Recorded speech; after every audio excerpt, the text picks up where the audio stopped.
The tectonic shift in global power. Africa at the center. A vision for a fair global trade order before the next World War. The world stands on the brink, not just of war, but of total systems failure, economic, ecological, political, and moral. The old order, born out of the ashes of World War II, dominated by Western-centric institutions and ideologies, is faltering. From tariffs that hurt domestic consumers to wars fought in faraway lands, the global hegemon, the United States, finds itself caught in internal contradictions and external backlash. Yet, amid this disarray, Africa, long exploited, sidelined, and defined by others, emerges as a potential center for global trade, diplomacy, and cultural renaissance. If the world chooses fairness over dominance, cooperation over coercion, and dignity over degradation. In this, we explore how Africa can position itself as a global center for trade and innovation, why this pivot is vital for preventing a third world war, and what must change internally within Africa and externally in the global architect to make it happen.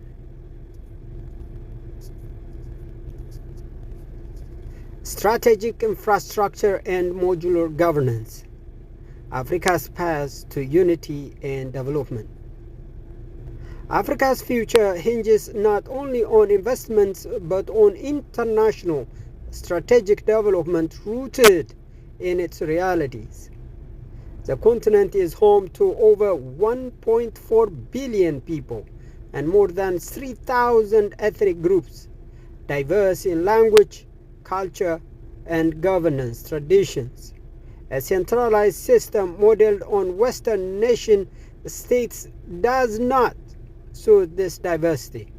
What Africa needs is a modular system of governance, interconnected, flexible, and decentralized, empowering local communities while maintaining continental unity through shared technological platforms and policy frameworks. Infrastructure must follow this logic.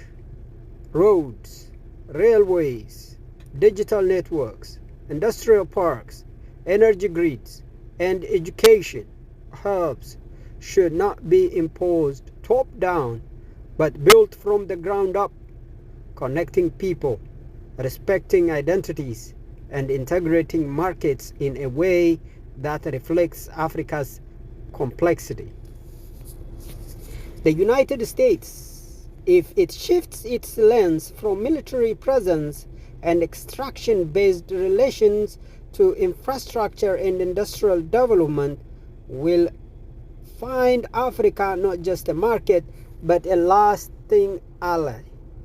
Unlike China, whose Belt and Road Initiative (BRI) is reshaping Africa's logistics and urbanization without true local empowerment, the United States has an opportunity to offer knowledge transfer, joint industrial ventures, and educational exchange that strengthen African autonomy.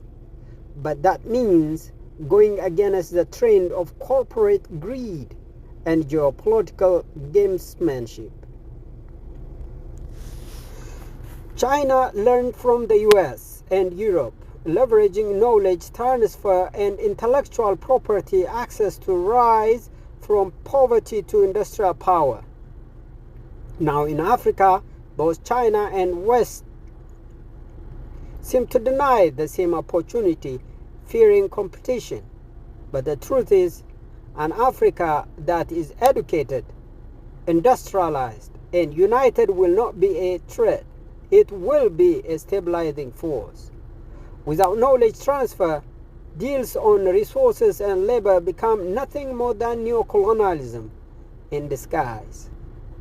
Africa becomes a raw material hub and a dumping ground, perpetuating cycle of dependence, migration, and underdevelopment. The alternative is clear. Africa must control its own resources, build industries powered by African talent, and secure peace through unity. Yet, this won't be easy. Foreign interference, often through proxy wars, coups, and economic manipulation, has intensified. The strategy is clear: divide and extract. But this is short-sighted. Without stable governance and secure infrastructure, even a resource extraction becomes unstable. Trade cannot flourish in war zones.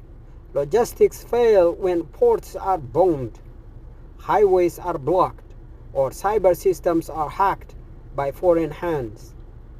Thus, peace and development go hand in hand, and peace requires justice. Justice requires fairness, and fairness requires recognition that all humans are equal, equally capable, equally deserving, equally sovereign. Amen. Thank you very much. Next, we'll talk about fairness, not superiority. That's what the United States must do to earn Africa's trust. Thank you.